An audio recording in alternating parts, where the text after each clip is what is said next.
You know what messes with my brain? That every religion, every country, every culture, every cult, every philosophy, they all talk about sex. Now, some of them talk about sex as the holy of all grails. Some of them talk about sex as the punishment of all deeds. Some of them talk about sex as just part of life. But they all talk about sex. It's like there is something, even Freud, there is something about sexuality that is always interconnected into sexuality. Now, many times in my life, I've kind of disputed this idea. I thought that sexuality has no coherent relationship with sex, and sometimes in my life, I thought that sex is the only gate to reach to your spirituality. In this chapter, chapter 13 of Chastity by Friedrich Nietzsche of Thus Spoke Zarathustra, we talk about sex. We talk about sex from a way of not controlling you, of course, as Nietzsche says, the master of your domain, the king of your kingdom, without controlling you, but still having it in your life. He says about chastity, as for those of you who don't know, it basically means no sex whatsoever, just complete monkinism of sex. And he talks about chastity from a way of controlling yourself, but not from a way of it's demanded. Now, Nietzsche, as Nietzsche, is very provocative, so he's opening the chapter with, I love the forest. It is bad to live in towns. Too many of the lustful live there. Nietzsche, the guy for the last 12 episodes with the prologue, always talked about fire. Fire, the Ubermensch, living with no limits, living with low moral, living with no good and bad, giving to the others, making your heart full, enjoying the human beings, getting rid of the flies of the market, etc., etc., etc. He talks about sex as a bad thing. He says he prefers the forest not because of the flies of the market like the last episode, but because of the lustful. And he continues, he said, as Nietzsche only knows, is it not better to fall into the hands of a murderer than into a dream of a lustful woman?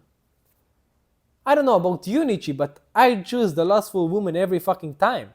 And if it's Uma Thurman, I would choose it even twice. I mean, come on, lustful woman, as Al Pacino said in Scent of a Woman, and legs. I don't care if they're Greek columns or second-hand Steinways. What's between them? Passport to heaven. And I agree. A woman's body, a woman's love, a woman's energetical exchange, it's the grail of all grails, of spirituality, of life. Life begins with a woman, for Christ's sake. How can you say that lustful or a murderer is better than a lustful woman? World will not be created by lust if lustful women didn't exist. But as Nietzsche, if you dig deeper, the provocative ends and the actual meaning stays. So let's dive in and understand what's the actual meaning. He's continuing in saying, they know of nothing better on earth than to lie with a woman. There is filth in the bottom of their souls. Now with that I can agree. Even in Buddhism, there is a few stages of spirituality, and the lowest stage is called the demons. That is basically the lowest of the lowest of a person can reach in spiritual levels. And the lowest of the lowest basically means that the only thing he cares about is sex, drugs, money, fame, etc., etc. And I completely agree with that.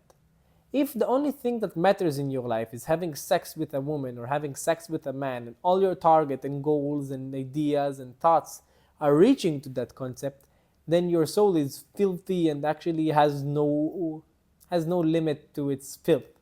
It's just dark and empty. Because, well, sex is amazing and sex is fun and sex is wonderful. But when sex is all you want, as everything in life, even if money is all you want or fame is all you want, they're all great things. But if that's the only thing you care about, especially when it's a satanic thing such as sex or money or fame, you're basically dark in your soul, and your soul reaches nowhere. And that's what Nietzsche is talking to us about.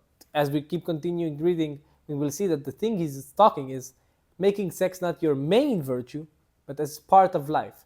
For some people, he even says that they cannot have no sex. For them, not having sex is a vile, basically a complete destruction of their soul.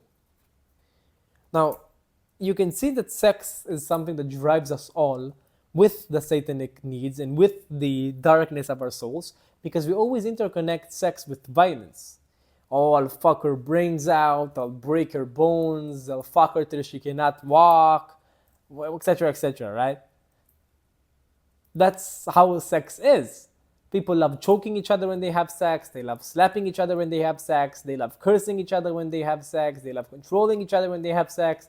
And I'm not even talking about sadomasochism, which is an extreme case of it. I'm talking about regular people, day to day. Sex has always interconnected with violence, and violence, of course, is a very dark part of our souls. So when the only thing that drives us is sex, it basically means that the only thing that drives us is darkness, as it is interconnected, right? There's a reason for it. To prove that Nietzsche is not talking about getting rid completely of sex and understanding when it's a need and when it's a want, is saying, do I exhort you to kill your senses?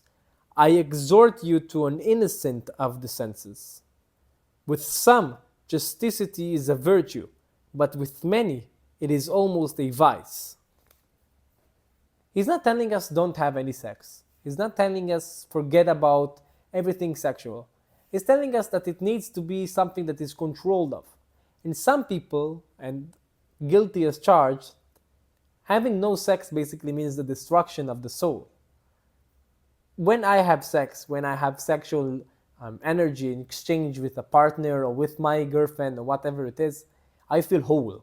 I feel love, I feel compassion, I feel on a higher spiritual level, I feel connected, I feel one. I don't feel that it's as part of the darkness in my soul, so to speak, at least not nowadays, maybe before, but I see sex as a way to reach higher spiritual levels and to reach higher connections with the person you have sex with. And I don't need it all the time, as I don't have it as like 5 times a day or whatever, right? With some, having sex, as Nietzsche says, which is completely true, is a need. And when it's a need, and when it's something that you must have, like an addiction, which is a complete distinction, right? Because you can have sex without being addicted to it, and you can be addicted to sex exactly like you can drink a beer every now and then, and you can be addicted to alcohol. Those are two different things. Drinking a beer every now and then to feel a higher level of attitude, that's perfect. Drinking 20 bottles of beer because you cannot control yourself or you cannot live your life without alcohol, well, that's the darkness of the soul.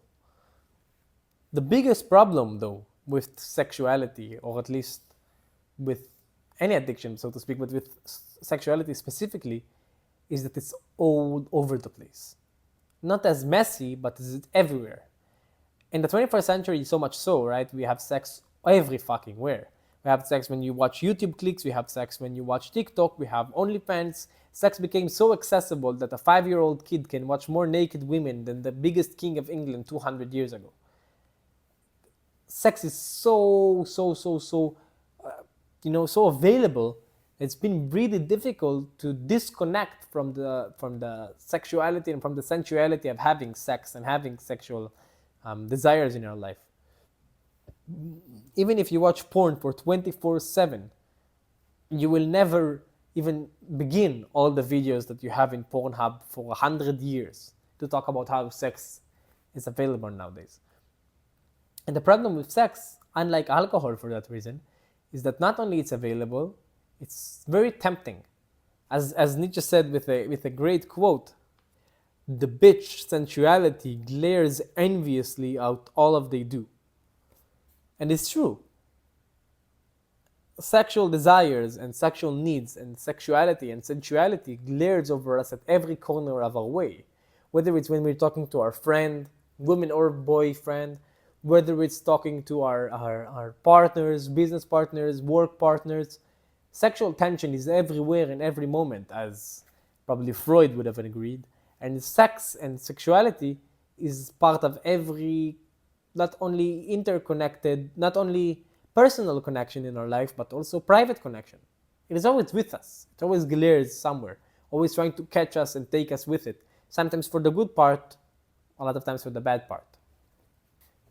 There is a story from the New Testament about Jesus reaching an island with his boat. And in the island, he sees a group of men very infected by a demon. And they say, the people of the tribe there, that those men are killing and hunting and raping the women of the tribe because the demon has possessed them. So they ask Jesus to get rid of those demons in order to help the tribe to relive and regrow. So Jesus condemns the demons to go into a bunch of pigs, and he forces the pigs to run into a cliff into the water, and therefore he kills the demons because he kills their host. Nietzsche compares those pigs and those demons to people whose sexuality drives them. Not a few who sought to drive out their devil entered into the swine themselves.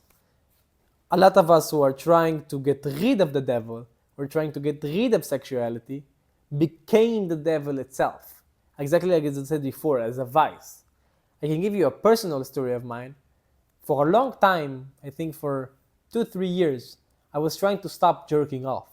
I didn't like it. I thought it's wasting my time. I thought I have better things to do. I'm not jerking off often. I'm jerking off like twice or 3 times a week. But I thought about completely stop to jerk off. And I remember back at the time, I was so angry all the time. Everywhere I went, I was angry. I was feeling anxious. I was feeling stressed. I was feeling depressed. And then I feel stressed. And then I feel happy. And then I feel sad. I feel like a girl in period. And I really thought like, what the fuck is going on with me? And then I figured that I'm not having sex because I'm not jerking off anymore. So I talked to this girl who we used to have casual sex every now and then. We had sex. And then all of a sudden, all the stress, everything just disappeared like it was nothing. And then I realized that me trying to get rid of my sexual desires is completely false. Why would I try to do that?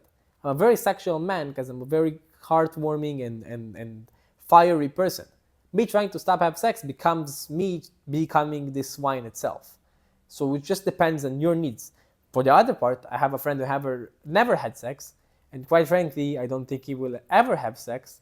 And to be honest, sometimes I think it might be good for him, because I think that him having sex might create the opposite of what he's trying to achieve in life, which is tranquility and quiet and peace and low living.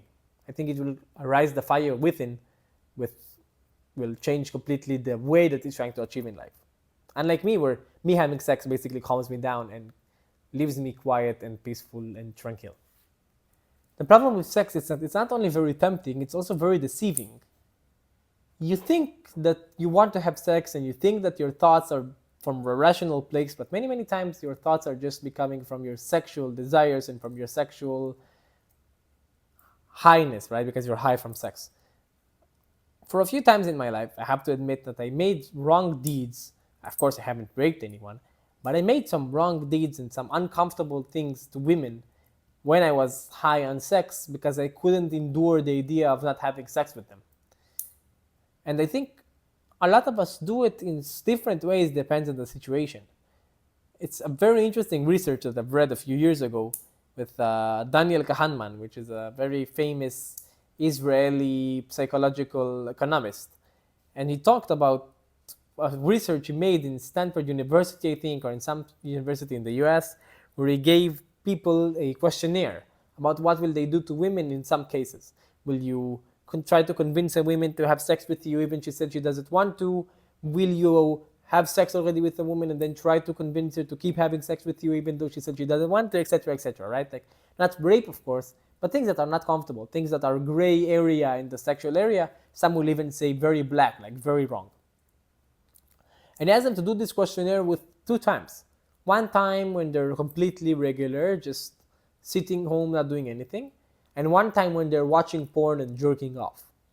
And funnily enough, 80% of the people chose 100% of the wrong answers, like the gray area answers, or something like that, right? Like it was a huge, massive people of choosing the wrong answers when they were watching porn and jerking off. And almost all of them said that they will never do anything like that when they were just regular people. Regular, right? Like nothing. And it's just like that, right? Like the shift from being completely sober to being sexually aroused can happen in a minute. So that's also a very big problem with sex, and it's also a very deceiving part about sexual desire, and that's what Nietzsche is talking about. And what drives me very interesting is how is it that every religion, every culture, every philosophy, Buddhism, Christianity, Muslim, Jewish, anything, they always talk about chastity as a way to live life. Why is it that we think that making ourselves immune to sexual desires, or at least controlling our sexual desires, will make us reach to our highest target. Why is it that we can't be like animals? Just have sex without being thinking about it, random sex without without consent, without anything. Just having open sex because sex is fun and sex is great. And if you'll say no, so just kick me in the ass like they do in every animal in nature. There's no such thing as rape, and there's no such thing as as sexual assault or anything like that. That we human, well, invented many things among others with sex, like besides sex. Anyway, that's an interesting thought that I think I want to leave you with. What is it with sex that we think that needs to be controlled, it needs to be obtained, it needs to be thought about, and not just naturally happening like it is? Why is it that we teach children about it from a young age, or we don't teach children, like we want to avoid the subject from a young age? Why is it that we are ashamed of the idea that people are born with having sex to our children? Why is it that we convey the idea that we all have sexual organs? Why is it that we cover the clothing of having sex and then we show it in fun ways to arouse the other partner of having sex? Why is it that everybody are so interested in reading books and spending thousands of dollars and learning how to make a person have sex with you? Everything is sex. Just an interesting question I want to leave you with. Try to think for yourself. Are you controlled by sex? Or are you just enjoying sex? Is sex your main goal in life, or is sex just a good, nice part of it to have? Is sex something you can live without, or you must have it? Or do you even need to have sex? Not because it's fun, but because you need it. I think this episode came out a bit blurry because me myself am very difficult with my sexual desires and my sexual needs and my sexual wants, as my parents have never talked to me about sex openly, or in school for that instance. And I had to like grow myself up with porn and YouTube and women to what sex is. I think psychedelics helped me a lot in this journey to understand what I want from my life in sexual ways. But still, of course, there is a long way to go. I wish to dig into it deeper, and I wish more people would have. I hope this chapter will open up the gate of controlling or exploring your sex deeper. Thank you guys for watching. If you have any comment or anything that you want me to talk about, please talk about it in the comment section below. If you enjoy this content, please subscribe and like. And please try to challenge me in the comment section to create a healthy discussion about the ideas of Friedrich Nietzsche from Thus Spoke Zarathustra. Thank you guys for watching.